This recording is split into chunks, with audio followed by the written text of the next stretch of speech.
Invisible daughters.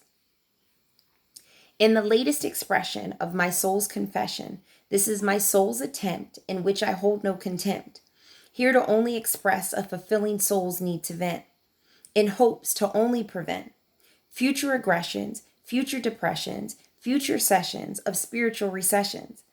And though I've held many titles in all professions, the most vital has me crowned and titled is that of man's invisible daughter, transparent like water, heavy, holding weight with no spotter. And as I've often sat in this role, it's taken its toll, alone on spirit, mind, body, and soul. Often wondering if there were others, invisible daughters, if I took a poll, whom too were alma maters of the University of Abandoned Fathers, and if they too felt the same way every year on Father's Day, and questioned his ways of why he did stray, and wasn't there when we played, or when our hands remained and stayed prayed. As it's only logical to sit and think, when pretty, dressed in pink, that invisible daughters are supposed to always stay composed, and not always show the wounds of our hearts, or discuss where they did start. For us to show opened heart's door that our fathers created, them walk towards, remain quiet, and then walk or run right by it, making insides want to scream and start a riot, but can't and won't, so we just keep it in and remain quiet. But are we really supposed to forget because they failed to admit that our fathers just gave up and quit because they weren't equipped? Justified child support skipped, and our mothers that they gripped, watch them lie and say that they tripped? Often watching our mothers clean floors and glean while pursuing degrees and forgetting dreams, all because she stayed and you, father, chose to leave. Yet still not realize why we are so peeved. Because for the life of me, I don't understand how any man can stand grand on God's given land, who was a father yet won't extend his hand, not wanting to be bothered with that of their precious daughters. And in my 40 years, I've often wondered and pondered, often with other invisible daughters, whom too had biological fathers whom provided only a lonely, cold silence.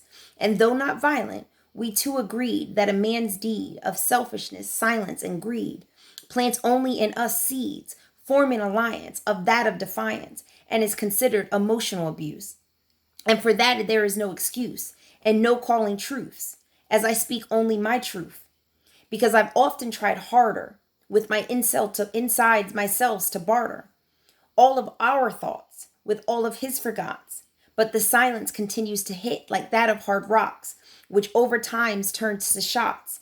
Pop, as invisible daughters continue to drop. Pop goes the continued shots in the hearts and our heads, just wanting to be fed and then tucked into bed. But mine was gone, leaving no bread. Only looking ahead at legs to create more eggs. Another lion out of the den, creating a lioness empowered with a pen. Creating male cubs hurting, needing love, in which thereof we self-teach. Catching what's been preached, because our truth has been breached. Protecting ourselves by building walls of denying, sealed with nothing but lying, and nailed with all of the trying. Only for rent, because we lack the confidence of buying. And us trying to process the validity of the passivity and insanity and all of the biological fathers whom didn't care enough to be bothered.